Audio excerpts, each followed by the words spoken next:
Hi friends, எல்லாருக்கும் வணக்கம். இன்றைக்கி நாம் பார்க்கக்கூடிய வீடியோ ஒரு பாக்ஸ் இன்ஃபர்மேஷன் வீடியோ. ஏற்கனவே நான் சொன்ன மாதிரி பாக்ஸ் இன்ஃபர்மேஷன் வீடியோனா நம்ம வந்து லைன் வைஸ் லெசன் வைஸ் நம்ம போகலை, லெசன் வைஸ் நம்ம போடலை. நமக்கு ப்ரீவியஸ் இயர் கொஷினில் எந்தெந்த ஏரியாவில் அதிகமாக கேட்டிருந்தாங்களோ அதை தான் வந்து உங்களுக்கு பாக்ஸ் இன்ஃபர்மேஷனாக கொடுக்குறேன்னு சொல்லியிருந்தேன். நிறைய ஃப்ரெண்ட்ஸ் கேட்டிருந்தீங்க, எங்களுக்கு புக் பேக் இன்ஃபர்மேஷனும் கொடுங்க மேம், அப்படி கொடுத்தா எங்களுக்கு வந்து அது ஒரு ஃபுல்ஃபில்டாக இருக்கும் அப்படின்னு சொன்னீங்க. ஸோ அதனால் இதில் புக் பேக் கொஷினுக்குள்ள ஆன்சர்ஸும் நான் கொடுத்துருக்கேன்.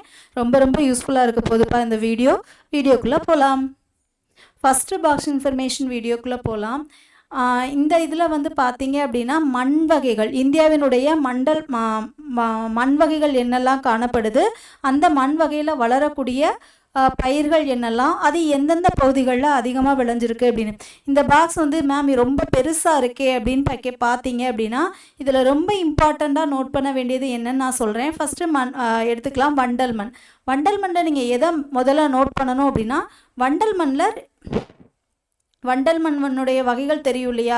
கேதர் மண், பேங்கர் மண், பழைய மண் சமவெளி, புதிய வண்டல் மண் சமவெளின்னு சொல்லுவோம் இல்லையா?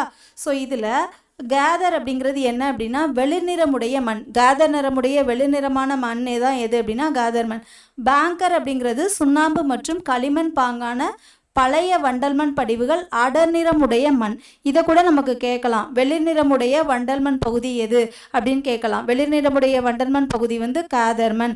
பேங்கர் அப்படிங்கிறது அடர்நிறமுடையது. ஓகே, இதை பார்த்தாச்சா? இது பொதுவாக எங்கே உற்பத்தி ஆகும் அப்படின்னு பார்த்தீங்கன்னா சிற்றோடைகள் மற்றும் ஆறுகளில் வேகம் குறையும் போது படிய வைப்பதால் உண்டாவது தான் எது அப்படின்னு பார்த்தீங்கன்னா இந்த வண்டல் மண். ஓகே மேம், இதுவும் பார்த்தாச்சு. அதனுடைய வேதியியல் பண்புகள் என்ன அப்படின்னா இதில் வந்து என்னென்ன கலவை அதிகமாக காணப்படுது அப்படின்னா பொட்டாசியம், பாஸ்பேரிக் கலவைகள், சுண்ணாம்பு, கார்பன் கலவைகள் இதெல்லாம் அதிகமாக காணப்படுது. எது குறைவாக உள்ளதா? நைட்ரஜன். நைட்ரஜன் சத்து குறைவாக உள்ள மண் எது அப்படின்னு பார்த்தீங்கன்னா வண்டல் மண். சரியா? இதுவும் நமக்கு கொஸ்டினாக கேட்கலாம். அப்போ இப்போ நம்ம பார்த்தது வண்டல் மண் பார்த்தோம். வண்டல் மண்ணில் 2 பிரிவுகள் இருக்குது, காதர் மண், பேங்கர் மண்ணுன்னு. காதர் மண் அப்படிங்கிறது மண்ணுங்கிறது வெளிநிறமுடைய மணற்பாங்கான மண் தான் கேதர் மண். பேங்கர் அப்படிங்கிறது சுண்ணாம்பு மற்றும் களிமண் பாங்கானது, அடர் நிறமாக இருக்கும்ப்பா, வெள்ளை கலரில் இருந்தால் அது கேதர். நீங்கள் எப்படி ஞாபகம் வச்சுக்கோங்க, நம்ம காலர் சட்டையில அழுக்கு இருக்கக்கூடாது, வெள்ளையாக இருக்கணும்னு நினச்சிக்கோ. பேங்கில் வேலை பார்க்குறவங்களாம் டார்க்காக ஷர்ட் போட்டுக்குவாங்கன்னு. இதெல்லாம் வந்து சில்லியாக இருக்கும் ஷார்ட்கட்டு, ஆனால் நமக்கு மறக்கவே மறக்காது. சரியா? அதுக்காக தான் சொல்கிறேன். அடுத்து இது பரவல். இந்த பரவல் நிறைய பகுதிகள் இருக்குது, என்னால் எப்படி ஞாபகம் வச்சுக்க முடியும் அப்படின்னா ஒன்றும் பரவாயில்ல, லைட்டாக வாசிச்சு விட்டுக்கோங்க. ஆனால் ரொம்ப முக்கியமானது இந்த பயிர்கள் தான். என்னென்ன பயிர்கள்லாம் விளையுது? நெல், கோதுமை, கரும்பு, எண்ணெய் வித்துக்கள். இது எல்லாமே எந்த மண்ணில் அதிகமாக விளையுது அப்படின்னு பார்த்தீங்கன்னா வண்டல் மண்ணில் அதிகமாக விளையுது. மற்றபடி இந்த பரவல் கண்டிப்பாக தரவாக படிக்கணுமானா ரீட் பண்ணி விட்டுக்கோங்க. சரியா? இதில் வந்து நமக்கு ரீட் பண்ணாலே நமக்கு வந்து என்ன பண்ண முடியும்னா ஈஸியாக ஆன்சர் பண்ண முடியும். அடுத்து கரிசல் மண். கரிசல் மண் வந்து தக்கான பகுதியில் உள்ள பசால் பாறைகளில் உருவானது எது அப்படின்னு இதெல்லாம் நிறைய கொஸ்டின் ப்ரீவியஸ் இயரில் கேட்டிருக்காங்க. தக்கான பகுதியில் உள்ள பசால் பாறைகளில் உருவான மண் எது அப்படின்னா கரிசல் மண். சரியா? இது வந்து இதை கூட கேட்கலாம், கரிசல் மண் ஏன் கருப்பு நிறமாக இருக்குது அப்படின்னா அதில் உள்ள டைட்டானியம் மற்றும் இரும்பு தாதுக்களால் தான் எது இந்த கரிசல் மண் வந்து எப்படி இருக்குப்பா? கருப்பாக இருக்குது. அப்போது நமக்கு கரிசல் மண்ணுங்கிறது எங்கே தக்கான பகுதியில் உள்ள பசால்ட் பாறைகளில் உருவாகிறது எது அப்படின்னா கரிசல் மண். சரியா? இந்த கரிசல் மண் வந்து எந்த காரணத்துக்காக கருப்பாக இருக்குது அப்படின்னு பார்த்தீங்கன்னா டைட்டானியம் மற்றும் இரும்பு தாதுக்களால் தான் இது கருப்பாக இருக்குது. சரியா? இதனுடைய வேதியியல் பண்புகள் என்ன அப்படின்னு பார்த்தீங்கன்னா கால்சியம், மெக்னீசியம், கார்பனேட்டுகள், அதிக அளவிலான இரும்பு, அலுமினியம், சுண்ணாம்பு, மேங்கனீஸ் ஆகியன காணப்படுகின்றன. நைட்ரஜன், பாஸ்போரிக் அமிலம் மற்றும் இலைமக்குகள் குறைவாக உள்ளன. இதெல்லாம் வந்து லைட்டாக ரீட் பண்ணிக்கோங்க. ஈரமாக இருக்கும்போது சீராகவும் ஈரப்பதத்தை நீண்ட நேரம் தக்க வைத்து கொள்ளும் தன்மை உடையது. இது ரொம்ப ரொம்ப இம்பார்ட்டண்டான பாயிண்ட்பா. அதாவது ஈரப்பதத்தை நீண்ட நேரம் தக்க வைத்து கொள்ளும் தன்மை உடைய மண் எது அப்படின்னா எது? கரிசல் மண். கரிசல் மண்ணுக்கு வந்து அந்த ஈரப்பதத்தை வந்து நீண்ட நேரம் தக்க வைத்து கொள்ளக்கூடிய தன்மை வந்து எதுக்கு இருக்குது அப்படின்னா இந்த கரிசல் மண்ணுக்கு இருக்குது. அப்போ இந்த கொஸ்டினை வந்து நமக்கு என்ன பண்ணலாம் அப்படின்னா கேட்கலாம், ஈரப்பதத்தை நீண்ட நேரம் தக்க வைத்து கொள்ளும் மண் வகை எது அப்படின்னு பார்த்தீங்க அப்படின்னா கரிசல் மண். சரியா? அப்போ இந்த பாயிண்ட்டு ரொம்ப ரொம்ப இம்பார்ட்டண்டான பாயிண்ட். சரி, ஓகே, அந்த பாயிண்ட் வந்து ரொம்ப ரொம்ப இம்பார்ட்டண்டான பாயிண்ட். ஓகேயா? அடுத்து மகாராஷ்டிரா மற்றும் மாலவி பீடபூமி, கத்தியா தீபகற்பம், இது லைட்டாக ரீட் பண்ணிக்கோங்க. சரியா? இதில் விளையக்கூடிய பயிர் வகைகள் ரொம்ப முக்கியம். என்னென்ன பயிர் வகைகள்லாம் விளையுது? பருத்தி, திணை வகை, புகையிலை, கரும்பு அதிகமாக விளையக்கூடிய பயிர்கள், அதாவது ரொம்ப இம்பார்ட்டண்டான பயிர்கள். கரிசல் மண்ணில் விளையக்கூடிய பயிர்கள் இது பருத்தி, திணை வகைகள், புகையிலை மற்றும் கரும்பு. அடுத்து நம்ம பார்க்கக்கூடியது வந்து மேம் நீங்கள் வந்து அந்த பரவல் பகுதியெலாம் வாசிக்கலை, அப்போ அதெல்லாம் முக்கியம் கிடையாது. ஆனால் ரொம்ப முக்கியம் கிடையாது. ஒன் மோர் திங், நம்ம வந்து இப்போ புக் பேக் ஆன்சர்ஸ்க்கும் எக்ஸ்ப்ளனேஷன் கொடுக்கணும். அதனால தான் இதை கொஞ்சம் ஸ்பீடப் பண்ணி கொண்டு போகிறேன். நீங்கள் ரீட் பண்ணும்போது லைட்டாக ரீட் பண்ணிக்கோங்க. சரியா? அடுத்து செம்மண். செம்மண் எப்படி உருவாகுது அப்படின்னு பார்க்கலாம். செம்மண் வந்து எப்படி உருவாகுது அப்படின்னு பார்த்தீங்கன்னா, பழமையான படிக பாறைகளான கிரானைட், நைஸ் போன்ற பாறைகள் சிதைவடைவதால் செம்மண்ணும் பாறைகள் சிதைவடைவதால் தான் உருவாகுது. என்னென்ன பாறைகள் சிதைவடைவதனால? கிரானைட், நைஸ் போன்ற. இதனுடைய வேதியியல் பண்புகள் வந்து நிறைய கொடுத்துருக்காங்க பாருங்க. இரும்பு, மெக்னீஷியம் அதிகமாக காணப்படுகிறது. அப்போ இரும்பு, மெக்னீஷியம் அதிகமாக காணப்பட்டுச்சு அப்படின்னா அது எந்த மண்பா? செம்மண். சரியா? இரும்பும் மேங்கனீஸும் அதிகமாக இரும்பு, மெக்னீஷியம் அதிகமாக காணப்பட்டுச்சு அப்படின்னா அது என்ன சொல்லுவோம் அப்படின்னா செம்மண்ணு சொல்லுவோம். சரியா? இதில் என்ன கம்மியாக இருக்குது? நைட்ரஜன், இலைமக்குகள், பாஸ்போரிக் அமிலம், சுண்ணாம்பு சத்துக்கள் குறைவாக காணப்படுது. சரியா? இதெல்லாம் வந்து மண்ணின் தன்மைகள்லாம் நீங்கள் லைட்டாக வாசிச்சுக்கோங்க. சரியா? இதில் வந்து இம்பார்ட்டண்டான பாயிண்ட் எதுவும் கிடையாது. அடுத்து இதில் விளையக்கூடிய பயிர்கள், செம்மண்ணில் விளையக்கூடிய பயிர்கள் எதெல்லாம்? கோதுமை விளையும், நெல், பருத்தி, கரும்பு வகைகள் எல்லாமே இதில் வந்து விளையக்கூடிய பயிர் வகைகள். சரியா? அடுத்து சரளை மண். சரளை மண் என்ன? வெப்பம் மற்றும் குளிர் அடுத்தடுத்து நிகழும் மண் சுவரல் காரணமாக உருவாகிறது. இது கேள்வி கேட்கலாம். வெப்பம் மற்றும் அடுத்தடுத்து நிகழும் மண் சுவரல் காரணமாக நிகழ்வது எது அப்படின்னு கேட்கலாம். வெப்பம் மற்றும் குளிர் அடுத்த சுவரல் காரணமாக உருவாவது எது அப்படின்னு பார்த்தீங்க அப்படின்னா எது? என்ன மண்? சரளை மண். சரியா? சரளை மண் வந்து இந்த மாதிரி வெப்பம் மற்றும் குளிர் அடுத்தடுத்து நிகழ்றதுனால இந்த மண் வந்து என்ன பண்ணுது அப்படின்னா உருவாகுது. அடுத்த கேள்விக்கு போகலாமா? அடுத்த கேள்வி பாருங்க. அடுத்த பகுதி பாருங்க. இதில் வந்து இந்த சரளை மண்ணில் விளையக்கூடிய முக்கியமான பயிர் வகைகள் என்ன அப்படின்னா காஃபி, முந்திரி மற்றும் மரவள்ளிக்கிழங்கு. இது நமக்கு கேட்கலாம். காஃபி, ரப்பர், முந்திரி, மரவள்ளிக்கிழங்கு முதலியவை விளைய தேவையான மண் எது? இல்லை சரளை மண்ணில் விளையக்கூடிய பயிர்கள்னு கொடுத்து காஃபி, முந்திரி, ரப்பர் கொடுத்து சம்மந்தமே இல்லாமல் நெல்லை கொடுக்கலாம். அந்த மாதிரி கொடுத்தா நம்மளால ஈஸியாக என்ன பண்ண முடியும்? ஐடென்டிஃபை பண்ண தெரியணும். சரியா? அதுக்கப்புறம் பாருங்க. இதில் வேதியியல் பண்புகள், இரும்பு மற்றும் அலுமினியத்தின் நீரேற்ற ஆக்சைடுகளால் உருவாகிறது. மண்ணின் தன்மை, உயரமான மலைப்பகுதிகளில் அதிகமான அமிலத்தன்மையுடனும் தாழ்வான பகுதிகளில் குறைவானதும் உள்ளது. ஈரப்பதத்தை தக்க வைத்துக் கொள்வதில்லை. எது ஈரப்பதத்தை தக்க வைத்து? நான் இப்போ இதுக்கு முன்னாடி ஒன்று சொன்னேன்னா எது ஈரப்பதத்தை அதிகமாக தக்க வச்சுக்கொள்ளும்? கரிசல் மண் வந்து அதிக அளவு ஈரப்பதத்தை தக்க வச்சுக்கொள்ளும். ஒரு மண்ணுக்கு வந்து ஈரப்பதத்தை தக்க வைத்துக் கொள்ளும் பண்பு அதிகம். அந்த மண் எது அப்படின்னு பார்த்தீங்கன்னா கரிசல் மண். சரளை மண்ணுக்கு வந்து ஈரப்பதத்தை தக்க வைத்துக் கொள்ளும் திறன் வந்து என்ன பண்ண கிடையாது. அடுத்து நம்ம பார்க்க போகிறது வந்து காடு மற்றும் மலைமண். இந்த காடு மற்றும் மலைமண் பார்த்தீங்கன்னா பனிமலை அல்லது வெப்பமலை வேறுபாடுகளால் பௌதிக சிதைவின் காரணமாக ஏற்படக்கூடிய மண் தான் எது அப்படின்னா காடு மற்றும் மலைமண். இந்த காடு மலை மண்ணில் விளையக்கூடிய பயிர் வகைகள் என்னன்னு பார்த்தீங்கன்னா காப்பி, தேயிலை, மக்காச்சோளம், உருளைக்கிழங்கு, பார்லி, வெப்பமண்டல பல வகைகள் மற்றும் பல்வேறு வகையான வாசனை பொருட்கள் இதெல்லாமே என்ன பண்ணுது அப்படின்னா விளையுது. அடுத்து வறண்ட பாலைமண்.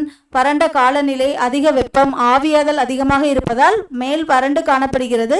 தாவரங்கள் இல்லாமையால் இலைமக்கு சத்து குறைவாக காணப்படுகிறது. சரி, அந்த வறண்ட பாலைமண்ணில் வந்து விளையக்கூடிய பயிர்கள் என்ன அப்படின்னு பார்த்தீங்கன்னா நீர்ப்பாசன வசதியுடன் கூடிய திணை வகைகள், பார்லி, பருப்பு, சோளம் இந்த வகைகள்லாம் என்ன பண்ணுது அப்படின்னா பயிரிடப்படுது. சரியா? அடுத்து என்ன வகை பார்த்தீங்கன்னா உப்பு மற்றும் காரமண். உப்பு மற்றும் காரமண் வடிகால் அமைப்பு இல்லாமையால் நீர்பிடிப்பு காரணமாக தீங்கு விளைவிக்கக்கூடிய உப்புகள் நுண்புழை நுழைவு காரணமாக மண்ணின் கீழடுக்கிலிருந்து மேலடுப்பிற்கு கடத்தப்படுகிறது. இதனால தான் இந்த மண் உப்பு மற்றும் காரத்தன்மையுடன் காணப்படுகிறது. அப்போ உப்பு மற்றும் காரத்தன்மையுடன் காணப்படக்கூடிய மண் தான் எது அப்படின்னா உப்பு மற்றும் காரமண். சரியா? இந்த உப்பு மண் காரமண்ணில் ஏதாவது பயிர்கள் விளையுமா அப்படின்னு கேட்டிங்கன்னா கண்டிப்பாக விளையிறதுக்கு வாய்ப்பு கிடையாது. இதை மட்டும் நீங்கள் பார்த்துக்கிட்டிங்கன்னா போதும். ஒவ்வொரு மண் வகை அந்த மண் வகை காணப்படக்கூடிய பகுதிகளை நீங்கள் லைட்டாக பார்த்துக்கோங்க. அதில் என்னென்ன பயிர்கள் விளையுது அதை தான் நம்ம பார்க்க போகிறோம். சரியா? அடுத்து வந்து களிமண் மற்றும் சதுப்பு நில மண். இது எதனால் உருவாகுது அப்படின்னு பார்த்தீங்கன்னா களிமண் மற்றும் சதுப்பு நில மண் உயிரின பொருட்களின் ஈர காலநிலை உள்ள பகுதிகளில் இம்மண் காணப்படுகிறது. இம்மண் கருமை நிறம் மற்றும் அதிக காரத்தன்மை உடையது. அதிக மழையளவு அதிக ஈரப்பதம் கொண்ட பகுதிகளில் காணப்படுகிறது. அப்போ இதை கேட்கலாமா? அதிக மழையளவு அதிக ஈரப்பதம் கொண்ட பகுதிகளில் காணப்படும் மண் எது? களிமண். அதிக ஈரப்பதம் அதிக மழையளவு கொண்ட ஈரப்பகுதிகளில் காணப்படும் மண் எது அப்படின்னா இந்த களிமண் மற்றும் சதுப்பு நிலமண். இதில் விளையக்கூடிய முக்கியமான பயிர்கள் என்ன அப்படின்னு பார்த்தீங்கன்னா நெல் மற்றும் சணல். இதில் விளையக்கூடிய பயிர்கள் என்ன அப்படின்னு பார்த்தீங்கன்னா நெல் மற்றும் சணல். ஆக்சுவலாக இந்த பாக்ஸ் வந்து பார்க்குறதுக்கு பெருசாக இருக்கும், உள்ளே பார்த்தீங்கன்னா ஒன்றுமே இருக்காது, ரொம்ப ரொம்ப ஈஸி தான். சரியா? அடுத்து மண் சீரழிவு. இதில் வந்து ஒரு ரெண்டு இன்ஃபர்மேஷன், முக்கியமான இன்ஃபர்மேஷன் இருக்குது, நான் சொல்கிறேன். இந்தியாவில் மண் சீரழிவு என்பது ஒரு முக்கிய பிரச்சனையாக உள்ளது.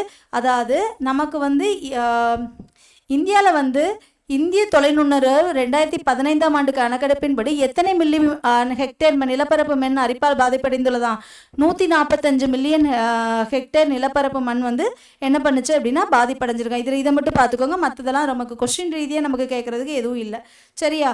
அப்போ இந்தியாவில் மண் சீரழிவுங்கிறது முக்கியமான பிரச்சனையாக இருக்குது. இந்திய தொலைநுண்ணர்வு 2015ஆம் ஆண்டு அறிக்கையின்படி 147 மில்லியன் ஹெக்டேர் நிலப்பரப்பு மண் வந்து மண்ணரிப்பால் வந்து என்ன பண்ணியிருக்கு? பாதிப்படைஞ்சிருக்கு. இதை மட்டும் பார்த்துக்கோங்க, இந்த பாக்ஸில் இது மட்டும் போதும். அடுத்து வரக்கூடிய பாக்ஸ் எல்லாமே ரொம்ப ரொம்ப இம்பார்ட்டன்ட், பார்க்கலாம். சரியா? அடுத்து பாருங்க, பிரதான் மந்திரி கிருஷி சிஞ்சாயி யோஜனா, PMKY அப்படிம்பாங்க. அதாவது என்ன அப்படின்னா குறைந்த அளவு நீரில் அதிக அளவு மகசூலை பெறுதல், தண்ணீர் பயன்பாட்டை மேம்படுத்த ஏற்படுத்தப்பட்ட திட்டம். அதாவது குறைஞ்ச அளவு தான் நீர் இருக்கும், அந்த நீரில் ஃபார் எக்ஸாம்பிள் வந்து சொட்டு நீர் பாசனம், தெளிப்பு நீர் பாசனம் இதெல்லாம் பயன்படுத்தி உற்பத்தியை பெருக்கிறது. சரியா?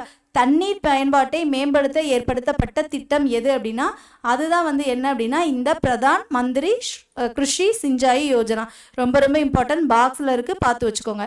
நல்லா பாருங்கள், பிரதான் மந்திரி கிருஷி யோஜனா அப்படிங்கிறது என்ன அப்படின்னா குறைந்த அளவு நீரில் அதிக மகசூலை பெறுதல் மற்றும் தண்ணீர் பயன்பாட்டை மேம்படுத்த ஏற்படுத்தப்பட்ட திட்டம் ஆகும். சரியா? அடுத்து பார்க்கலாம். இதுவும் ரொம்ப ரொம்ப இம்பார்ட்டன்ட், நிறைய டைம்ஸ் கேட்ட கேள்வி. இதுக்கு வந்து முடிஞ்ச வரைக்கும் நீங்கள் வந்து நல்லா தரவாக படித்து வச்சுக்கோங்க. சரியா? ஏன்னா பல்நோக்கு திட்டத்தினுடைய பெயர்கள் அது எந்த ஆறில் உற்பத்தி ஆகுது, அதனால் பயனடையக்கூடிய மாநிலங்கள். சரியா? ஃபஸ்ட்டு பார்க்கலாமா? தாமோதர் பள்ளத்தாக்கு. தாமோதர் பள்ளத்தாக்கு வந்து தாமோதர் பள்ளத்தாக்கு எந்த ஆறு அப்படின்னு பார்த்தீங்கன்னா தாமோதர் தான். அதனால் பயனடையக்கூடிய மாநிலம் எது அப்படின்னா மேற்கு வங்காளமும் ஜார்க்கண்டும். அப்போ தாமோதர் பள்ளத்தாக்கு திட்டம், தாமோதர் பள்ளத்தாக்கு திட்டத்தில் அது எந்த ஆறில் வச்சு செயல்படுத்துகிறாங்கன்னா தாமோதர் ஆறில் தான். அதன் மூலம் பயனடையக்கூடிய மாநிலம் என்ன அப்படின்னா மேற்கு வங்காளம், ஜார்க்கண்ட். அடுத்து பக்ரானங்கல் அணை, பக்ரானங்கல் திட்டம். இந்த பக்ரானங்கல் அணை திட்டம் எங்கே அப்படின்னா சட்லஜ் நதியில். இதன் மூலமாக பயனடையக்கூடிய மாநிலம் எது அப்படின்னு பார்த்தீங்கன்னா பஞ்சாப், ஹரியானா, ராஜஸ்தான். இந்த பக்ரானங்கல் வந்து ரொம்ப ரொம்ப முக்கியமான ஒரு அணை. ஏன்னா உலகின் மிகப்பெரிய புவியீர்ப்பு அணை. அதாவது அணையில் 2 முக்கியமான அணை இருக்குப்பா. நீளமான அணை, புவியீர்ப்பு அணை. இப்போ ரெண்டாவது வந்து நம்ம நீளமான அணை பார்ப்போம். அப்போ உலகின் மிக நீளமான புவியீர்ப்பு அணை எது அப்படின்னு பார்த்தீங்கன்னா பக்ரானங்கல் அணைக்கட்டு. இந்த பக்ரானங்கல் அணைக்கட்டு எந்த ஆற்றின் குறுக்கே கட்டப்பட்டுள்ளது அப்படின்னா சட்லஜ் ஆற்றின் குறுக்கே கட்டப்பட்டுள்ளது. அதன் மூலமாக பயன்பெறக்கூடிய மாநிலங்கள் பஞ்சாப், ஹரியானா, ராஜஸ்தான். அடுத்து கிராஹூட் திட்டம். கிராஹூட் திட்டம்ங்கிறது உலகின் மிக நீளமான அணை. அப்போ உலகின் மிக நீளமான அணைனா கிராஹூட்டும், உலகின் மிக நீளமான பெரிய புவியீர்ப்பு அணை அப்படின்னா எப்படிங்க அனுபவிச்சுக்கோங்கன்னா புவியீர்ப்பு விசை, ஈர்ப்பு விசை 2 விதத்தில் செயல்படுது. பக்ரானங்கல் அப்படிங்க அனுபவிச்சுக்கோங்க. நீளமான அணை கிராஹுட். ஹீரோஸ் எல்லாம் ரொம்ப ரொம்ப ஹைட்டில் போய் ஃபைட் பண்ணுவாங்கன்னு ஞாபகம் வச்சுக்கோங்க. எப்படியோ ஞாபகம் வச்சுக்கோங்க, நான் மறக்கக்கூடாது. சரியா? அப்போ உலகின் மிகப்பெரிய புவியீர்ப்பு அணை எது அப்படின்னா பக்ரானங்கல் திட்டம். உலகின் மிக நீளமான அணை எது அப்படின்னா கிராகுட் திட்டம். இந்த கிராகுட் அணை திட்டம் எந்த ஆறு அப்படின்னு பார்த்தீங்கன்னா மகாநதி ஆறு. இந்த கிராகுட் அணை திட்டத்தால் பயனடையக்கூடிய மாநிலம் எது அப்படின்னு பார்த்தீங்கன்னா ஒரிசா. சரியா? அடுத்து கோசி திட்டம் வந்து எங்கே அப்படின்னா கோசியில் வச்சு செயல்படுத்துகிறாங்க. பீகார் மற்றும் நேபாளத்தால் பயனடையும் மாநிலங்கள். இந்த கோசி வந்து கோசி திட்டம் வந்து எந்த ஆறு அப்படின்னா கோசி. பயனடையும் மாநிலங்கள் வந்து பீகார் மற்றும் நேபாளம். சரியா? பீகாரின் துயரம் தானே கோசின்னு சொல்லுவாங்க, பீகாரின் துயரம் தானே கோசின்னு சொல்லுவாங்க. ஸோ அதுவும் இம்பார்ட்டன்ட். அடுத்து துங்கபத்ரா திட்டம். துங்கபத்ரா திட்டமும் துங்கபத்ரா ஆற்றின் கரையில் தான், ஆந்திர பிரதேசம் மற்றும் கர்நாடகா. அடுத்து தெகிரி அணை. தெகிரி அணை வந்து எந்த அணைக்கட்டு அப்படின்னா பாகீரதி ஆறில் வச்சு செயல்படுத்துகிறாங்க. இது வந்து எந்த மாநிலம் அப்படின்னு பார்த்தீங்கன்னா உத்தரகாண்ட் மாநிலம். அடுத்து சம்பல் பள்ளத்தாக்கு திட்டம் சம்பல்ல வச்சு தான் செயல்படுத்துறாங்க. ராஜஸ்தான் மற்றும் மத்திய பிரதேசம். அடுத்து நாகார்ஜுனா சாகர் திட்டம் வந்து எந்த ஆறு அப்படின்னு பார்த்தீங்கன்னா கிருஷ்ணா ஆறு. அதன் மூலமாக பயனடையக்கூடிய மாநிலம் எது? ஆந்திர பிரதேசம். அடுத்து சர்தார் சரோவர் திட்டம்ங்கிறது நர்மதை. அதன் மூலமாக பயனடையக்கூடிய மாநிலம் எது அப்படின்னா மத்திய பிரதேசம், மகாராஷ்டிரா, ராஜஸ்தான். சரியா? அடுத்து இந்திரா காந்தி கால்வாய் திட்டம் என்னன்னு பார்த்தீங்கன்னா சட்லஜ். அதன் மூலமாக பயனடக்கூடிய மாநிலம் ராஜஸ்தான், பஞ்சாப், ஹரியானா. ஆக்சுவலாக ராஜஸ்தான், பஞ்சாப், ஹரியானாக்கு வந்து 2 இருக்குப்பா. ஒன்று பக்ரானங்கல் அணைக்கட்டு, உலகின் மிகப்பெரிய புவியீர்ப்பு அணை, அதுவும் சட்லஜ். இது ரெண்டுமே வந்து இந்த 2 திட்டமே வந்து சட்லஜ் ஆற்றில் தான் வச்சுருக்காங்க. சரியா? அடுத்து மேட்டூர் அணை நம்ம எல்லாருக்கும் தெரிஞ்சது காவிரி ஆறு. அதன் மூலமாக பயனடையக்கூடிய மாநிலம் எது அப்படின்னு பார்த்தீங்கன்னா தமிழ்நாடு. சரியா? இந்த பல்நோக்கு திட்டத்தினுடைய பேர் ஆறுகள் பயனடையும் மாநிலம் ரொம்ப முக்கியமானது. ஏன்னா கொஸ்டின் எடுக்கிறவங்க வந்து ரொம்ப உள்ளே போய் ரொம்ப தேடிலாம் எடுக்கணும்னு அவசியம் இல்லை. அவங்களுக்கு வந்து ஈஸியாக, அதாவது அவங்களுக்கு எடுக்கிறதுக்கு ஈஸியாக எடுக்கிற மாதிரி தான் எடுப்பாங்க. சரியா?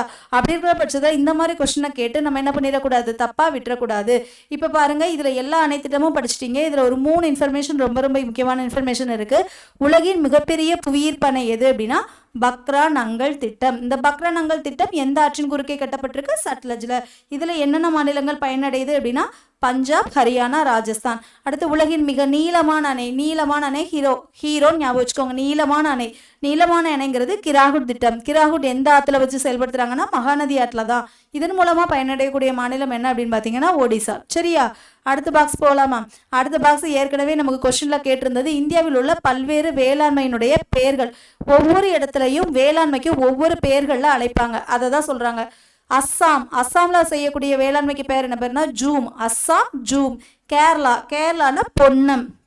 கேரளாவில் செய்யக்கூடிய வேளாண்மைக்கு பேர் என்ன பேர் அப்படின்னா பொன்னம். ஆந்திர பிரதேசம் அல்லது ஒடிசால செய்யக்கூடிய வேளாண்மைக்கு பேர் என்ன பேர் அப்படின்னா பொடு அப்படின்னு. மத்திய பிரதேசத்துக்கு வந்து பீவார், மாஷான், பென்டா, பீரா. பீவார், மேஷான், பென்டா, பீரா 4 பேரில் பண்ணுறாங்க. அஸ்ஸாம்ங்கிறது ஜும், பொன்னம்ங்கிறது கேரளா, பொடுங்கிறது ஆந்திர பிரதேசம், ஒடிஷா, பீவார், மசான், பென்டா, பீராங்கிறது மத்திய பிரதேசம். சரியா? அடுத்த பாக்ஸ் இன்ஃபர்மேஷன் போயிடலாமா? இது ரொம்ப முக்கியமான கொஸ்டின். பருவங்கள், வேளாண் பருவங்கள், அதாவது இந்தியாவினுடைய வேளாண்மை பருவங்களை காரிஃப் பருவம், ராபி பருவம், சையத் பருவம் 3 வகையாக பிரிப்போம். இதில் காரிஃப் பருவங்கிறது இங்கே பாருங்க, இப்படி ஞாபகம் வச்சுக்கோங்க. காரிஃப் அப்படிங்கிறது ஸ்கூல் போகிற டைம், ஜூன்லேருந்து செப்டம்பர் வரைக்கும். காரிஃப் பருவம்ங்கிறது ஜூன் முதல் செப்டம்பர் வரைக்கும். இதில் வந்து யார் வந்து நம்ம வட மாநிலங்களில் என்னெல்லாம் பயிர்கள் உற்பத்தி செய்வாங்க அப்படின்னா நெல், பருத்தி, மக்காச்சோளம், கம்பு, உளுந்து. நம்ம தென் மாநிலங்கள் வந்து நெல், கேழ்வரகு, மக்காச்சோளம், கம்பு, நிலக்கடலை. இதெல்லாம் கூட முக்கியம் இல்லை. இந்த வேளாண் பருவங்கள் 3 இருக்குது இந்தியாவில். காரிஃப் பருவம், ராபி பருவம், சையத் பருவம். இதில் காரிஃப் பருவங்கிறது ஜூன்லேருந்து செப்டம்பர் வரைக்கும். June, July, August, September. Rabi பருவங்கிறது அக்டோபர்லேருந்து மார்ச். சையது பருவங்கிறது ஏப்ரல்லேருந்து ஜூன். April, May, June. காரிஃப்ங்கிறது ஜூன் டு செப்டம்பர். ராபிங்கிறது அக்டோபர் டு மார்ச். சையத்து பருவங்கிறது ஏப்ரல் டு ஜூன். சரியா? அடுத்த பாக்ஸ் இன்ஃபர்மேஷன். இந்தியாவில் முதல்ல கால்நடை கணக்கெடுப்பு எந்த ஆண்டு தொடங்கப்பட்டது அப்படின்னா 1919. இந்தியாவில் முதல்ல கால்நடை கணக்கெடுப்பு எந்த ஆண்டு மேற்கொள்ளப்பட்டது அப்படின்னா 1919. ஓகே, கால்நடை கணக்கெடுப்பை நம்ம எப்படி மேற்கொள்கிறோம் அப்படின்னு பாருங்க. தமிழ்நாடு அரசு மாநில அளவிலான கால்நடை கணக்கெடுப்பை கால்நடை வளர்ப்பு துறையின் உதவியுடன் மேற்கொள்கிறது. மாவட்ட அளவிலான கணக்கெடுப்பு மண்டல இணை இயக்குனர் மூலம் மேற்கொள்ளப்படுகிறது. இக்கணக்கெடுப்புகள் மத்திய அரசின் வேளாண் மற்றும் விவசாயிகள் நலத்துறை அமைச்சகம், கால்நடை வளர்ப்பு, பால் பண்ணை, மீன்வளத்துறை போன்ற வழிகாட்டுதலின்படி மேற்கொள்ளப்படுகிறது. அதாவது வேளாண் மற்றும் விவசாயிகள் நலத்துறை அமைச்சகம், கால்நடை வளர்ப்பு, பால் பண்ணை, மீன்வளத்துறை இதனுடைய வழிகாட்டுதலின்படி நம்ம செய்கிறோம். அப்போ இந்தியாவில் முதல்ல கால்நடை கணக்கெடுப்பு எந்த ஆண்டு ஏற்கப்பட்டது அப்படின்னா 1919 கால்நடை கணக்கெடுப்பு எடுத்தாங்க. அடுத்து முக்கியமான புரட்சிகள். இந்த பாடத்தில் வந்து நீங்கள் பாக்ஸ் இன்ஃபர்மேஷன் தரவாக படித்தாலே எக்ஸாம்குள்ள கண்டென்ட் படிச்சிட்டிங்கன்னு அர்த்தம். ஏன்னா புரட்சிகள் இல்லாமல் நம்ம கவர்மெண்ட் கொஸ்டின் வந்து எதுவுமே பார்க்க முடியாது. மஞ்சள் புரட்சி அப்படின்னா என்ன அப்படின்னா எண்ணெய் வித்துக்கள்லாம் குறிப்பாக சொல்கிறது எதை சொல்கிறாங்க அப்படின்னா சூரியகாந்தி மற்றும் கடுகை தான் என்ன சொல்கிறாங்க அப்படின்னா மஞ்சள் புரட்சி அப்படின்னு சொல்கிறாங்க. நீல புரட்சி அப்படிங்கிறது மீன்கள், ஏன்னா கடல்ல தானே மீன் இருக்கும். பழுப்பு புரட்சி அப்படிங்கிறது தோல், கோகோ பொருட்கள், மரபுசார் புரட்சியை தான் என்ன சொல்லுவோம் அப்படின்னா பழுப்பு புரட்சின்னு சொல்லுவோம். தங்க நூலிலே பயிற்சி, சணல் உற்பத்தியாக தான் தங்க நூலிலை புரட்சின்னு சொல்லுவோம். பொன் புரட்சி அப்படிங்கிறது பழங்கள், தேன் மற்றும் தோட்டக்கலை பயிர், அதை தான் என்ன சொல்லுவோம், பொன் புரட்சி அப்படின்னு சொல்லுவோம். சாம்பல் புரட்சி அப்படிங்கிறது என்ன அப்படின்னா உரங்கள் தான். இளஞ்சிவப்பு புரட்சி வெங்காயம், மருந்து, இறால் பொருட்கள் உற்பத்தி, அதை தான் என்ன சொல்லுவோம் அப்படின்னா இறால் புரட்சி, இளஞ்சிவப்பு புரட்சின்னு சொல்லுவோம். இளஞ்சிவப்பு புரட்சினா வெங்காயம், மருந்து, இறால். பசுமை புரட்சிங்கிறது அனைத்து வேளாண் பொருட்களையும் பசுமை புரட்சின்னு சொல்லுவோம். அடுத்து வெள்ளி புரட்சி அப்படிங்கிறது என்ன அப்படின்னு பார்த்தீங்கன்னா முட்டை மற்றும் கோழிகள். வெள்ளி புரட்சி அப்படிங்கிறது என்ன அப்படின்னா முட்டை மற்றும் கோழிகள். அடுத்து சிவப்பு புரட்சி இறைச்சி புரட்சி, இறைச்சி உற்பத்தி, தக்காளி உற்பத்தி. இங்கே பாருங்க, இளஞ்சிவப்பு புரட்சிங்கிறது வேற, சிவப்பு புரட்சிங்கிறது வேற. சிவப்பு புரட்சிங்கிறது இறைச்சியும் தக்காளியும் மட்டும்தான் வரும். இளஞ்சிவப்பு புரட்சிங்கிறது வெங்காயம், மருந்து பொருட்கள், இறால் பொருட்கள் வரும். வெண்மை புரட்சி அப்படிங்கிறது பால் உற்பத்தி. இது எல்லாருக்கும் ஓரளவு தெரிஞ்சிடும். நமக்கு கொஞ்சம் கன்ஃபியூஸ் ஆகிறது ஏதோ அதை மட்டும் நல்லா பார்த்துக்கோங்க. சரியா? நல்லா பாருங்க. மஞ்சள் புரட்சிங்கிறது எண்ணெய் வித்துக்கள், குறிப்பாக கடுகு, சூரியகாந்தி. நீல புரட்சி மீன்கள் உற்பத்தி. பழுப்பு புரட்சி தோல், கோகோ, மரபுசாரா உற்பத்தி. தங்க நுழிலை பயிற்சிங்கிறது சணல் உற்பத்தி. பொன் புரட்சிங்கிறது பழங்கள், தேன் மற்றும் தோட்டக்கலை பயிர். சாம்பல் புரட்சிங்கிறது உரங்கள். இளஞ்சிவப்பு புரட்சிங்கிறது வெங்காயம், மருந்து பொருட்கள், இறால் உற்பத்தி. பசுமை புரட்சிங்கிறது அனைத்து வேளாண் பொருட்கள் உற்பத்தி. வெள்ளி புரட்சிங்கிறது முட்டை மற்றும் கோழிகள். வெள்ளி இலை புரட்சி அப்படிங்கிறது பருத்தி. சிவப்பு புரட்சிங்கிறது இறைச்சி உற்பத்தி, தக்காளி உற்பத்தி. வட்ட புரட்சிங்கிறது உருளைக்கிழங்கு. வெண்மை புரட்சி அப்படிங்கிறது பால் உற்பத்தி. சரியா? ஓகே, அடுத்து மீள்பார்வையும் நம்ம பாடச்சுருக்கம்னு சொல்லுவோம்ல, அதையும் நம்ம பார்த்துருவோம். ஏன்னா அதுவும் நல்லது. புவியின் மேற்பரப்பில் காணப்படும் நுண்ணிய துகள்களை எவ்வாறு அழைக்கப்படும் அப்படின்னா மண். கால்வாய் பாசனம், கிணற்று பாசனம், ஏரி பாசனம். 3 வகையான நீர்ப்பாசனம் இருக்கு. கால்வாய் பாசனம், கிணற்று பாசனம், ஏரி பாசனம். அதெல்லாம் அதுக்கடுத்து இந்தியாவின் முக்கிய வேளாண் பருவங்கள் காரிஃப், ராபி, சையத். இதில் காரிஃப்ங்கிறது ஜூன்ல இருந்து ஜூன், ஜூலை, ஆகஸ்ட், செப்டம்பர். ராபிங்கிறது October, November, December, October, November. இப்போ தானே பார்த்தோம். October to October to March. October, November, December, ஜனவரி, பிப்ரவரி, மார்ச். சையத் பருவம்ங்கிறது ஏப்ரல், மே, ஜூன். அதாவது காரிஃப் பருவம்ங்கிறது ஜூன்லேருந்து செப்டம்பர் வரைக்கும். ராபி பருவம் அப்படிங்கிறது அக்டோபர்லேருந்து மார்ச் வரைக்கும். சையத் பருவம்ங்கிறது ஏப்ரல்லேருந்து ஜூன் வரைக்கும். சரியா? அடுத்து உணவு பயிர், வாணிப பயிர் மற்றும் தோட்டப்பயிர்கள் இந்தியாவின் முக்கிய பயிர் வகைகளாகும். இந்தியாவில் நடைபெறும் மீன் பிடித்தல் 2 வகைப்படும். உள்நாட்டு மீன் பிடிப்பு மற்றும் கடல் மீன் பிடிப்பு. இந்தியாவில் இருக்கக்கூடிய மீன் பிடிப்பு 2 வகையாக சொல்லுவோம். சரி, டேஸ் மண்ணில் இரும்பு ஆக்சைடு காணப்படுகிறது. எந்த மண்ணில் இரும்பு ஆக்சைடு காணப்படுது? செம்மண்ணில் இரும்பு ஆக்சைடு காணப்படுது. எந்த நிறுவனம் இந்தியாவில் உள்ள மண் வகைகளை 8 பெரும் பிரிவுகளாக பிரித்துள்ளது? இந்திய வேளாண் ஆராய்ச்சி நிறுவனம். சரியா? ஆறுகளின் மூலம் உருவாகும் மண் எது அப்படின்னா வண்டல் மண். இந்தியாவின் மிக உயரமான புவியீர்ப்பு அணை எது? பக்ரானங்கல் அணை. அதே நீளமான அணைங்கிறது கிராகுட் அணை. அதெல்லாம் பார்த்து படிங்க. சரியா? டேஸ்ங்கிறது ஒரு வாணிப பயிர், பருத்திங்கிறது ஒரு வாணிப பயிர். கரிசல் மண் எவ்வாறு அழைக்கப்படுகிறது அப்படின்னு பார்த்தீங்கன்னா பருத்தி மண் என்றும் அழைக்கப்படுகிறது. உலகிலேயே மிக நீளமான அணை எந்த அணை அப்படின்னா கிராகுட் அணை. நீங்கள் இப்போ பார்த்த கொஸ்டின்லேயே நிறைய கொஸ்டின் உங்களுக்கு நம்ம பாக்ஸ் இன்ஃபர்மேஷனில் பார்த்தது. இந்தியாவின் தங்க இலை பயிர் என்று அழைக்கப்படுவது எது அப்படின்னா சணல். தங்க இலை புரட்சி அப்படின்னாலும் சணல் உற்பத்தியை தான் குறிக்கும். சரியா? அடுத்து பழங்கள், காய்கறிகள் மற்றும் பூக்கள் பயிரிடல் ஈடுபடுவதில் தோட்டக்கலைகள் ஆகும். உலகளவில் இந்தியா மா, பலா, வாழை உற்பத்தியில் முதலிடத்தில் உள்ளது. நம்ம முதலிடத்தில் இல்லை. நம்ம மா, பலா, வாழை உற்பத்தியில் நம்ம எந்த இடத்துல இல்லை அப்படின்னா முதல் இடத்துல இல்லை, 3வது இடத்துல இருக்கிறோம். சரியா? அடுத்து பாருங்க, வண்டல் மண் ஆறுகளில் அரிக்கப்பட்டு படிய வைக்கப்பட்ட மக்கிய பொருட்களால் ஆன ஒன்று. நெல் மற்றும் கோதுமை வண்டல் மண்ணில் நன்கு வளரும். இதில் கூற்றும் சரி, கூற்றுக்கான காரணமும் சரியான விளக்கம். அடுத்து பாருங்க, கோதுமை, நெல், திணை வகை காப்பி. நான் சொன்னேன்ல, பயிர் வகைகளை மிக்ஸ் பண்ணி கூட கொடுக்கலாம். இதில் கோதுமை வண்டல் மண்ணில் விளையும், நெல் வண்டல் மண்ணில் விளையும், திணை வகைகள் வண்டல் மண், செம்மண் எல்லாத்துலேயுமே விளையும். காஃபிங்கிறது வித்தியாசமாக இருக்குது. ஸோ இதில் காப்பிங்கிறதா சரியான விடை. காத்தர், பேங்கர், வண்டல் மண். இதில் காத்தர், பேங்கர், வண்டல் மண்ணுங்கிறது வண்டல் மண்ணினுடைய 2 பிரிவுகள். சம்மந்தமே இல்லாமல் இருக்குது கரிசல் மண் தான். அடுத்து வெள்ளப்பெருக்கு கால்வாய், வற்றாத கால்வாய், ஏரி பாசனம், கால்வாய். இதில் மற்ற 3மே கால்வாயை பற்றி சொல்லியிருக்கு. இது மட்டும் ஏரி பாசனம். அப்போ ஏரி பாசனம். அடுத்து பாருங்க, இந்தியாவின் சர்க்கரை கிண்ணம் அப்படின்னு எதை அழைப்போம்?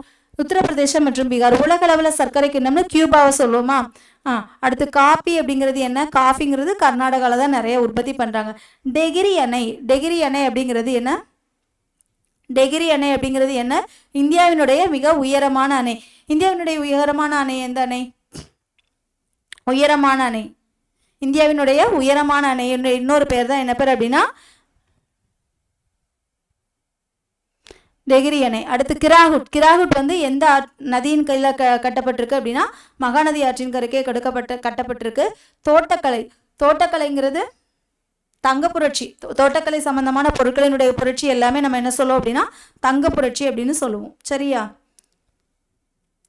உயரமான அணைங்கிறது டெகிரி அணை. காஃபிங்கிறது கர்நாடகா. கிராகுட்டுங்கிறது மகாநதி. தோட்டக்கலை அப்படிங்கிறது தங்க புரட்சி. சரியா? இந்த வீடியோ உங்களுக்கு ரொம்ப யூஸ்ஃபுல்லாக இருக்கும் அப்படின்னு நினைக்கிறேன். நிறைய பேர் கேட்டிருந்தீங்க பாக்ஸ் இன்ஃபர்மேஷனும் சேர்த்து கொடுங்கன்னு. ஸோ அதுக்காக தான் இந்த வீடியோ ரொம்ப யூஸ்ஃபுல்லாக இருக்கும் அப்படின்னு நினைக்கிறேன். யூஸ்ஃபுல்லாக இருந்துச்சுன்னா please give one like. And உங்கள் ஃப்ரெண்ட்ஸ் யாராவது படிக்கிறாங்கன்னா கண்டிப்பாக ஷேர் பண்ணுங்கள். இப்படி பாக்ஸ் இன்ஃபர்மேஷன் இப்படி டேரெக்டாக எடுத்து கொடுக்குறது நல்லா இருந்துச்சு அப்படின்னா ப்ளீஸ் கமெண்ட் பண்ணுங்கள். அப்போ தான் அடுத்தடுத்து வரக்கூடிய எல்லா வீடியோலையும் நான் box information with book back ஆன்சர்ஸோட போட போகிறேன். சரியா? அப்படி உங்களுக்கு தேவைப்படுச்சு அப்படின்னா நம்ம அதையே ஃபாலோ பண்ணிக்கலாம். சரியாப்பா? Thank you friends. நான் அடுத்த ஒரு நல்ல வீடியோவோட சந்திக்கலாம். தேங்க்யூ.